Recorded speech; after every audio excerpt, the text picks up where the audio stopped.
So nitrogen is present at all the levels, whether it is phospholipid membranes, cell organelles, nucleic acid, amino acids, they are all present there. It's a macronutrient. Nitrogen is a macronutrient. In nature, what you can say is nitrogen is found in abundance in atmosphere. Nearly 70% of the atmosphere consists of nitrogen. 21% approximately is that of oxygen. Carbon dioxide is very less, isn't it? 0.03 percentage of carbon dioxide is found in atmosphere. So nitrogen has to be fixed in soil. All the organisms of plants, they cannot take up nitrogen as free nitrogen. Plants can absorb nitrogen only in the form of nitrates. So there are a lot of microorganisms which are involved in fixing the nitrogen. There is physical method of fixing of nitrogen. Nitrogen is N2, diatomic molecule, you know about it, and they have a triple bond between them. Nitrogen and nitrogen, they are having a triple bond. You should be knowing about it. So nitrogen that is present in the atmosphere is fixed by the radiations of UV, ultraviolet radiations and lightning. They provide enough energy for nitrogen to be converted into ammonia. This is a non-biological method of fixation of nitrogen as ammonia, conversion of nitrogen into ammonia. That is what is called as nitrogen fixation.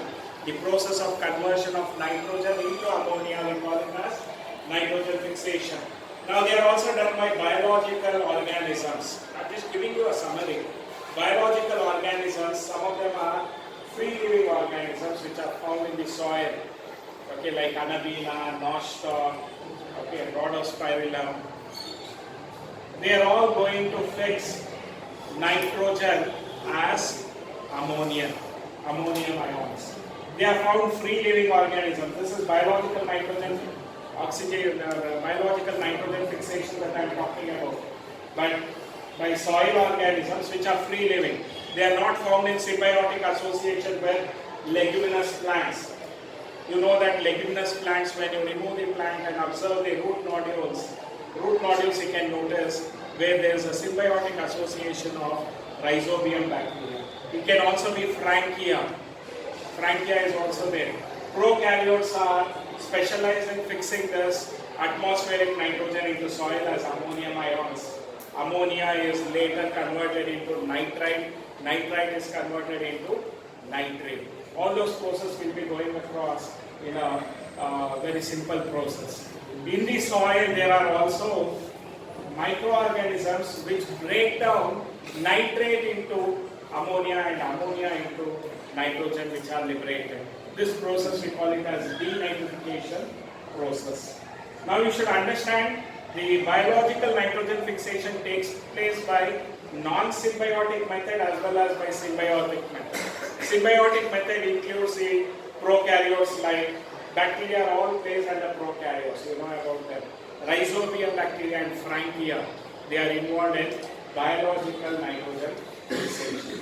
There are also organisms which are freely found in the soil. They also fix the, like Rhodospirillum is a variety of bacteria which can fix. They are freely found, not in association with other organisms. Okay? They can also fix the atmospheric nitrogen into the soil. There are blue-green algae like Nostoc, Anabina. They can also fix the atmospheric nitrogen into ammonium ions in the soil. Okay? They are all capable of doing that. So what is ammonification? There are dead and decaying remnants of plants and animals which are decomposed by certain bacteria and they liberate nitrogen there in the form of ammonia. So we call them as ammonification process. In the soil this is also happening. The dead remnants of plants and animals which has nitrogen content in the form of amino acids or other things, they are all broken down as ammonium ions. So the organic nitrogen, which can be as amino acids or proteins, they are broken down into ammonia. That process we call it as ammonification. What is nitrogen fixation? The process of fixing nitrogen into ammonia, converting nitrogen into ammonia, we call it as nitrogen fixation. Ammonification is the process of decomposition of dead remnants of plants and animals into ammonia, we call it as ammonification. Nitrification, the ammonia so formed, it is converted into nitrite by nitrobacter, nitrosomonas into nitrates. Finally, they are converted into nitrates. That process we call it as nitrification. Denitrification is the process of reduction of nitrate present in soil to nitrogen. It can be carried out by Pseudomonas bacteria as well as Thiobacillus bacteria. They are doing that process. So we'll concentrate a little on nitrification. It is a process of converting this ammonia into nitrite, nitrate into nitrate by soil bacteria. Plants can absorb nitrogen only in the form of nitrates. There is NO2 minus, NO3, 2 minus, nitrates. So plants can absorb nitrogen only in the form of nitrates through the root. So the steps involved in nitrification are the nitrate that is so formed can be easily absorbed by the plants and transported to leaves. Through the xylem they are taken up, nitrogen part of it. In leaves, nitrate is reduced to ammonia to form the amine group of amino acids. Biological nitrogen fixation, which I was talking about, okay, they can be fixed by free living organisms or by symbiotic organisms. Okay. Prokaryotes, bacteria and blue-green algae especially, they have the capability of fixing nitrogen into ammonia in presence of the enzyme nitrogenase. Okay. So nitrogen is present as a triple bond compound, N2. They have triple bond between this diatomic nitrogen molecule. Okay. So nitrogenase, they are going to convert nitrogen and hydrogen into ammonium ions. Nitrogenase, that is liberated by these organisms. Nitrogen fixing microbes can be classified as following: free living. Aerobic means they require oxygen. Okay, anaerobic means they don't require oxygen. In absence of oxygen, they can function. Aerobic means in presence of oxygen, they can be functioning. So you find free living aerobic organisms which can fix nitrogen into ammonia in soil is Acetobacter. Anaerobic is Rhodospirillum, which I just told you about. Then cyanobacteria, that is blue-green algae like nostoc and Anabina, have the capacity to fix atmospheric nitrogen into ammonium ions. Then there are symbiotic association between rhizobia bacteria and root of leguminous plants. All pulses, taro variety, they all have this root nodules. Okay. So the rhizobia bacteria is majorly involved in non-leguminous plants which have root nodules. You find this Frankia, is the microorganism that is found there, which has a symbiotic association with non-leguminous plants. Which bacteria has a association with leguminous plants? Symbiotic association, rhizobia. Non-leguminous plants, the symbiotic association is with Frankia. Remember about Frankia. It should be very frank. Okay? So it needs three biological components. A reducing agent for any of this process, biological nitrogen fixation to happen.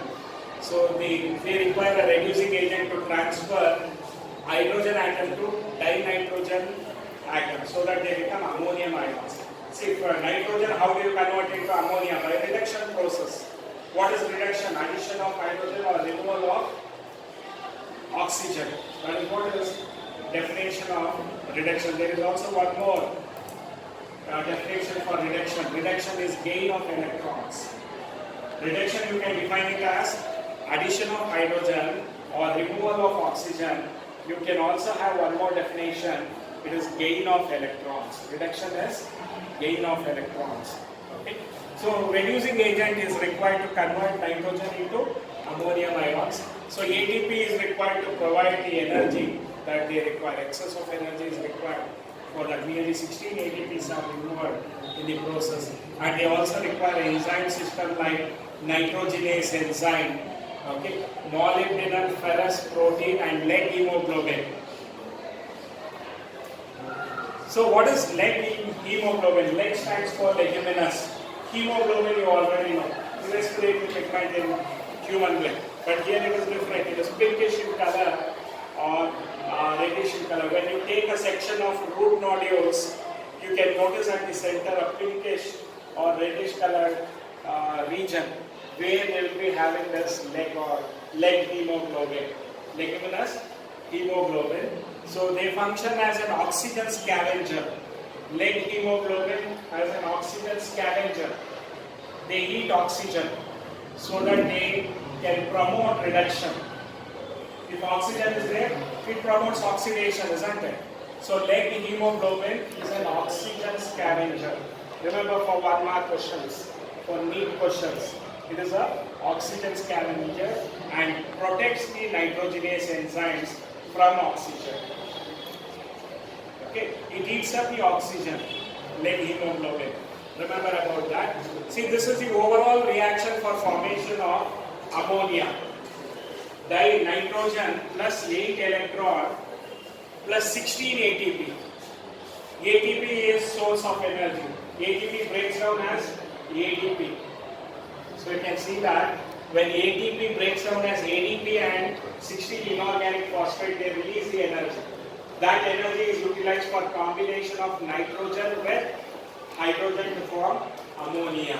So nitrogen with ammonia, this is the reaction. 8 plus 8 electron plus 8 proton. H plus is nothing but proton, isn't it?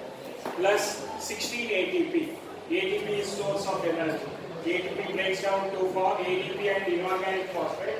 During the process, they liberate large amount of energy, which is utilized for combining nitrogen with hydrogen to form ammonium particles. So 2NH3 is formed. Hydrogen gas is liberated. Okay, 16 ADP plus 16 inorganic phosphate. ATP provides energy and they break down to form 16 ADP. Okay. That is the overall reaction for formation of ammonia from nitrogenase enzyme. And nitrogenase enzyme is protected from oxygen by which? Leg hemoglobin, which is also called as oxygen scavenger.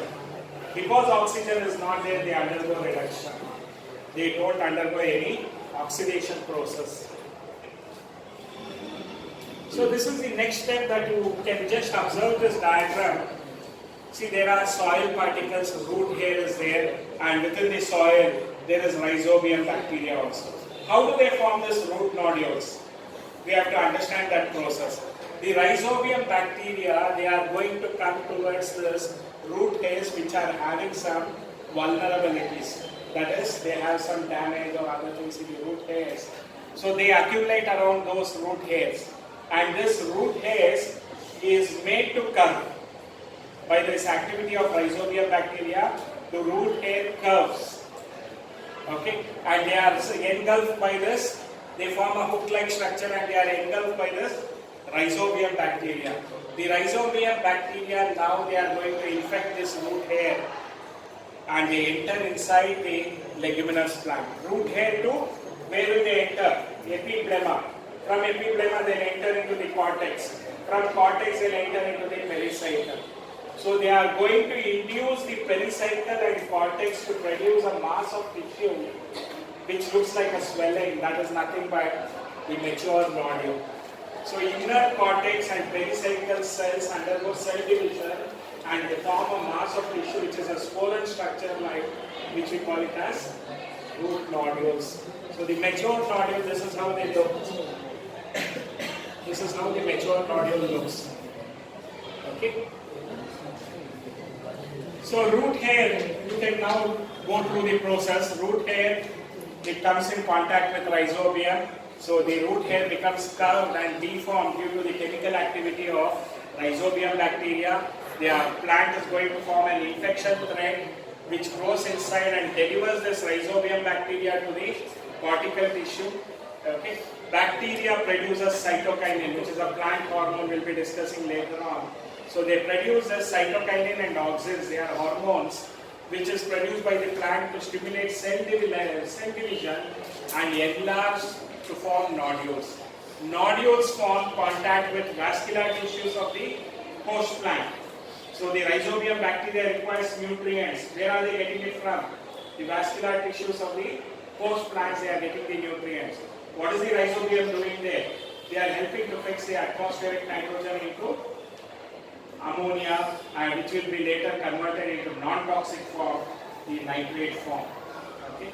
So all these are involved there. So the formation of root nodules and nitrogen fixation occur under the control of genes, not genes of legumes, and NOD, NIF and FIX genes of bacteria. These are all the genes which are going to control the root nodule formation. Okay. Next, what we have to remember is synthesis of amino acids. See, the ammonia that is formed by the rhizobium activity is going to be toxic. Ammonia is toxic. So they have to be converted into non-toxic form. So the ammonia which has been formed by this rhizobium bacteria, they are converted into non-toxic form by the synthesis of amino acids. Two steps are involved. The first step is called as reductive amination. Second step is called as transamination. So what is going to happen during this process is the ammonia formed by nitrogen fixation is converted into amino acids. In reductive amination, ammonia is going to react with alpha ketoglutarate acid, and they are going to form an amino acid called as glutaric acid. So amino group is going to react with alpha ketoglutarate acid to form glutaric acid. Okay, so that is glutamic acid is formed, which is nothing but an amino acid. So remember about this. This is taking place during the step of reductive amination, and this process, reductive amination, is brought about by an enzyme, glutamate dehydrogenase. They are going to remove dehydrogen. Let's remove the hydrogen from the alpha ketoglutarate acid, and they are going to combine this amino group into that alpha ketoglutarate acid, and they are going to form glutamic acid. So this process we call it as reductive amination. Reductive because reduction takes place. Amination because there is a formation of amino acid. So alpha ketoglutarate acid forms glutamic acid. Okay. Transamination is from one amino acid, the amino group is transferred to another amino acid. So they will be having two amino group. See, the amino group from one amino acid is transferred to another amino acid. Usually amino acid has only one amino group, but now they have two amino groups. Such amino acids we don't call it as amino acids, we call it as amines. What do we call them as? Amines. Because they have two ammonia groups. The plant will be transferring from the root the nitrogen in the form of amines. How are they transferring them as? In the form of amines. So remember about that. So the enzyme transaminase is involved in this process.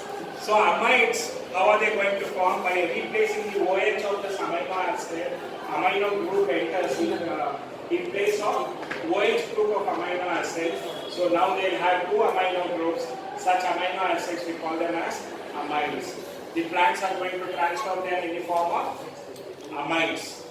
Okay. So by the uptake of water, the movement of water up the plant, there would be this amine groups are also taken up. See, asparagine and glutamine are the amino acids that they are going to form aspartic acid and glutamic acid. These are two amino acids that are quite important for the plants. And also in soya bean, they don't have amines, they have ureides. Okay, where they have nitrogen and carbon will be having a higher carbon and nitrogen ratio is there. They are carried as ureides. Urea, you can remember that, ureides. They are not carried as amines, they are carried as ureides in soya bean. So for NEET such 1 mark questions they will be asking about. So the toxic ammonia that is formed by rhizobium bacteria in the roots of leguminous plants, they are converted into non-toxic form as amino acids by two steps. Reduction amination, and another step is transamination. Transferring amino group from one amino acid to another amino acid to form amines. We call it as amines. That is the transamination process. So amino acids or amides are non-taxing and they are taken up along with water. So water uptake in plants is by transpiration, pull theory, cohesion tension theory. You know about that. The same way they are carried across to different parts of the plant body. This is what you have to understand about the nitrogen metabolism, nitrogen cycle, and also you should understand about the biological fixation of nitrogen. Okay, so biological fixation of nitrogen can take place in two steps. Non-symbiotic association, that is, they are directly found as free living organisms in soil, like rhodospirillum, azotobacter, nostoc, arabina. They are all going to directly fix nitrogen into ammonium ions or ammonia in soil. Then there is symbiotic association. Two bacteria are involved. Rhizobium bacteria in leguminous plants. Non-leguminous plants, usually Frankia is the prokaryotic organism that is involved in fixing nitrogen. Non-leguminous symbiotic association. So you should remember about that. Today's class we studied about nitrogen fixation, the process of converting nitrogen into ammonia, we call it as nitrogen fixation. Then ammonification is the process of decomposition of dead remnants of plants and animals into ammonia, we call it as ammonification. Then we studied about nitrification, okay, where it involves two steps: formation of nitrite, formation of nitrate.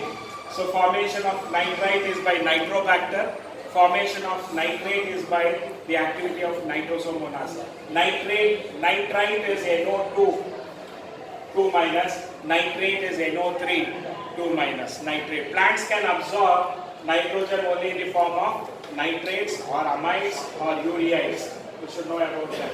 Okay. So those steps we discussed about. Then the soil might be containing the ammonia, which are all broken into free form of nitrogen.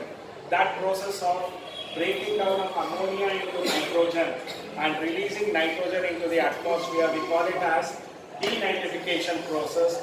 Denitrification process is brought about by two bacteria, that is Pseudomonas and Thiobacillus. So we discussed about all that in the beginning steps. Then we discussed about what is lead hemoglobin. It is a pink color pigment and they are an oxygen scavenger. They prevent oxygen from acting on this nitrogenase enzyme.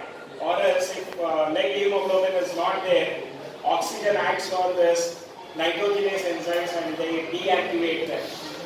Okay? So the lead hemoglobin is going to be an oxygen scavenger. They are going to capture all the oxygen and protect the nitrogenase enzyme. Nitrogenase enzyme is required for the formation of nitrogen into ammonia, especially in the plants, symbiotic plants. Why do we call it as lead hemoglobin? Because they are found in the leguminous root nodules. Hemoglobin found in leguminous root nodules, we call it as lead hemoglobin. You take a root nodule of leguminous plant and take a section, you can notice reddish structures or pink colored structures which are nothing but the lead hemoglobin. Okay. How does the rhizobium bacteria enter into the roots?